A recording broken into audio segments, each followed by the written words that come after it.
नमस्ते हिंदुस्तान में हूं आपका import export trainer and exporter Sagar Agrawal. आप सभी लोगों का हार्दिक स्वागत करता हूं हमारी HIIM यूट्यूब चैनल पे, जहां पे हम बात करते हैं इंपोर्ट एक्सपोर्ट के बिजनेस के बारे में। जी हां, आज के वीडियो का टॉपिक है what is the bill of lading. Bill of lading होता क्या है? देखिए, सबसे पहले आपको मैं बता दूं, इंपोर्ट एक्सपोर्ट के व्यापार में मेन तीन मोड ऑफ ट्रांसपोर्टेशन होते हैं। या तो आपका कोई भी सामान बाय एयर जाएगा तो एयर वे बिल फाइल होगा। अगर आपका सामान कोई रोड पे जाएगा, बाय रोड पे एक्सपोर्ट होता है, जैसे नेपाल में, बांग्लादेश में, भूटान में, तो वहां पे LR कॉपी होती है। और सेम चीज तीसरा मोड ऑफ ट्रांसपोर्टेशन बाय सी। तो अगर बाय सी से अगर आपका कोई भी कार्गो जाता है तो आपका बिल ऑफ लेडिंग फाइल होता है। अभी देखिए, बिल ऑफ लेडिंग फाइल कौन करता है, कैसे मिलता है, बिल ऑफ लेडिंग होता क्या है, जिसको शॉर्ट फॉर्म में हम BL बोलते हैं। आपने काफी बार सुना भी होगा कि BL अगेंस्ट BL पेमेंट है, अगेंस्ट BL ये है। तो बिल ऑफ लेडिंग जो है, इंपोर्ट एक्सपोर्ट के व्यापार का सबसे मेन डॉक्यूमेंट माना जाता है, क्योंकि जब तक आपके पास BL है, आपका कंजाइनी मतलब आपका इंपोर्टर सामने की कंट्री में सामान आपका छुड़ा नहीं सकता। तो ये एक ऐसा डॉक्यूमेंट है ना कि जिसके बेस पे सारा इंपोर्ट एक्सपोर्ट कारोबार का गेम डिपेंड होता है। इसके बेस पे आपका कंजाइनी है वो पेमेंट भी करेगा। अगर आपके पास ये कार्गो है ना, तो ये कंटेनर उसकी नजर के सामने भले भी हो, वो कंटेनर छुड़ा नहीं सकता।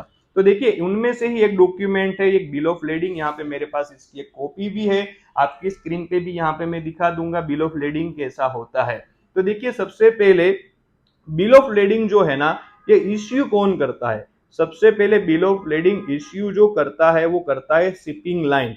जो शिपिंग लाइन से आपने कंटेनर बुक करवाया है, फॉर एग्जांपल आपने कंटेनर लिया मर्स लाइन का, तो आपको bill of lading MERS line से मिलेगी। अगर आपने CMA CGMA की शिपिंग लाइन से कंटेनर बुक किया है तो CMA CGMA की लाइन से आपको बिल ऑफ लेडिंग मिलेगा। तो जो शिपिंग लाइन का कंटेनर आपने लिया है, वो शिपिंग लाइन की ओर से आपको बिल ऑफ लेडिंग मिलता है। अब इस बिल ऑफ लीडिंग मिलता कब है? सबसे पहली बात यह है, जब आपका सामान इंडिया से एक्सपोर्ट होता है। फॉर एग्जांपल मैं एक्सपोर्टर हूं, मैं एक्सपोर्ट करता हूं इंडिया से कोई भी सामान, तो इंडियन पोर्ट से वो सामान जब निकल जाए, उसके बाद 2 से 3 दिन के बाद जो वेसल है, जो बोट है, उसका जो कप्तान है, वो बिल ऑफ लेडिंग इश्यू करके देता है शिपिंग लाइन को। फिर शिपिंग लाइन इश्यू करके देती है आपके CHA को, और आपका CHA बिल ऑफ लेडिंग देता है आपको। देखिए, बिल ऑफ लेडिंग जो है ना, वो एक तरह का प्रूफ है कि आपका सामान है वो ये टेरिटरी से निकल गया। मतलब बिल ऑफ लेडिंग तभी इश्यू होता है जब आपका सामान आपकी टेरिटरी से निकल जाए।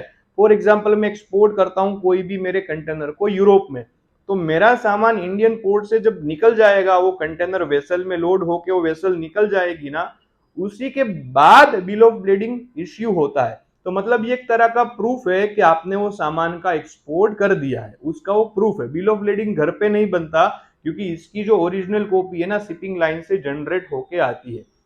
अभी होता क्या है कि बिल ऑफ लेडिंग जो है ना, वो आपको आपकी CHA से मिल जाएगा, क्योंकि आपने जो भी कंटेनर है वो आपने आपके CHA कस्टम हाउस एजेंट बोलते हैं ना, जिसके थ्रू आपने बुक करवाया होता है, उसका कोऑर्डिनेशन होता है शिपिंग लाइन के साथ। तो शिपिंग लाइन जैसे ही उसका बिल ऑफ लेडिंग आ जाती है, वो CHA को दे देता है, CHA आपको दे देता है। इस तरह से आपको आपका बिल ऑफ लेडिंग मिल जाता है।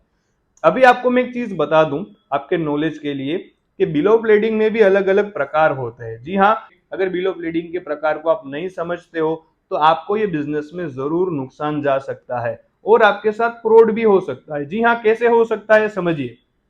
सबसे पहले ज्यादातर लोग ये मानते हैं कि बिल ऑफ लेडिंग जहां तक हमारे पास पड़ा है, वहां तक हमारा इंपोर्टर ये सामान नहीं रिलीज कर सकता, छुड़ा नहीं सकता। पर ऐसा नहीं होता।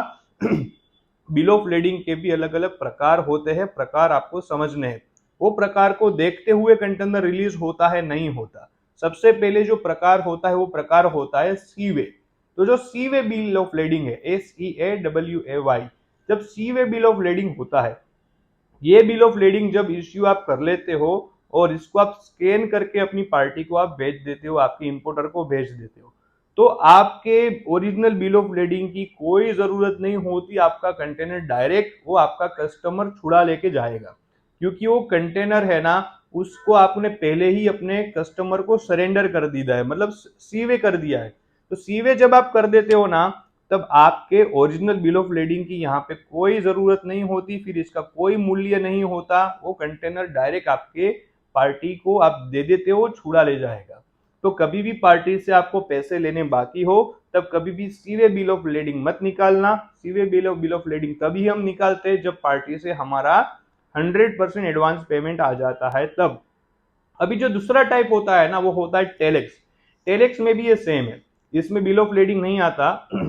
इसमें आपको एक टेलेक्स का मैसेज दिया जाता है, वही मैसेज को आप ट्रांसफर करते हो तो आपका कस्टमर है वो अपना कंटेनर छुड़ा सकता है। पर टेलेक्स बिल ऑफ लेडिंग भी तभी आपको करना है ये प्रकार कि जब आपके कस्टमर से आपको 100% पेमेंट एडवांस में मिल जाए, अदरवाइज टेलेक्स भी नहीं करना है। तो आपको करना क्या है, तीसरा जो टाइप है जिसको बोला जाता है ओरिजिनल बिल ऑफ लेडिंग, जो एक्सपोर्टर की फेवर में होता है। फॉर एग्जांपल मैं एक्सपोर्ट करता हूं कोई भी इंडिया से सामान, तो मेरा 50% एडवांस आ गया है और 50% एडवांस लेना मेरे कस्टमर से मुझे बाकी है। तो मैं क्या करूंगा कि मेरा बिल ऑफ लेडिंग जब आ जाएगा ना, उसको मैं स्कैन कर लूंगा और इसका जो प्रकार है वो मैं रखूंगा ओरिजिनल बिल ऑफ लेडिंग मेरी फेवर में, ताकि ये जो बिल ऑफ लेडिंग मेरे डेस्क पे जो कागज है वही कागज अगर उसको मिलेगा ना तो ही वो कंटेनर छुड़ा पाएगा, अदर वो छुड़ा नहीं पाएगा। तो इसके बदले में क्या करूंगा, पार्टी को बोलूंगा रिमेनिंग पैसे मेरे अकाउंट में डालिए। अगर वो रिमेनिंग पैसे मुझे देता है तो ही जाके मैं ओरिजिनल बिल ऑफ लेडिंग उसको दूंगा। ये बिल ऑफ लेडिंग लेने के लिए वो बाकी का पैसा देगा भी, क्योंकि उसने ऑलरेडी कुछ मुझे एडवांस दिया है। अगर वो नहीं देगा तो उसका पैसा जाएगा, ये कंटेनर मैं किसी और को बेच दूंगा, राइट। तो ज्यादातर इंपोर्ट एक्सपोर्ट के व्यापार में आपको पूरा समझना है कि आपके पैसे अगर लेने बाकी है तो आपको ओरिजिनल बिल ऑफ लेडिंग अपनी फेवर में निकालना है। अदरवाइज आपको 100% एडवांस पेमेंट मिल जाता है तो आप सीवे भी कर सकते हो, टेलेक्स भी कर सकते हो। तो बिल ऑफ लेडिंग का नॉलेज तो काफी लोगों को होता है, पर ये नहीं पता होता कि उसमें सारे टाइप्स भी आते हैं। तो आपके साथ फ्रॉड ना हो इसलिए मैंने आपको यहाँ पे क्लियर बता दिया कि बिल ऑफ लेडिंग जब इश्यू करवाओ तब आप अपने कस्टम हाउस एजेंट जो है, सीएच जिसको बोलते हैं, उसके साथ आप कांटेक्ट करके थोड़ा नॉलेज ले लीजिए या कौन सा बिल ऑफ लेडिंग मुझे निकालना है। तो ये पूरा नॉलेज लेके ही आप ये बिजनेस में आइए, तो आपके साथ आगे जाके फ्रॉड ना हो, आपका पैसा ये बिजनेस में ना जाए। ज्यादातर कम नॉलेज लोग के जितने भी लोग आते हैं ना ये बिजनेस में, उसी के साथ फ्रॉड होता है। तो आज के वीडियो का माध्यम से आपको मैं समझाना चाहता हूँ बिल ऑफ लेडिंग क्या होता है, कब इश्यू होता है, कैसे इश्यू होता है। तो ये सारी चीजों के बारे में आज की वीडियो के माध्यम से मैंने आपको कंप्लीट नॉलेज दिया है। आई होप सो आप सभी लोगों को अच्छा लगा होगा। ऐसे ही मिलते रहेंगे आने वाले वीडियो में ज्यादा इंफॉर्मेशन के साथ इंपोर्ट एक्सपोर्ट के। तब तक के लिए टेक केयर एंड जय हिंद।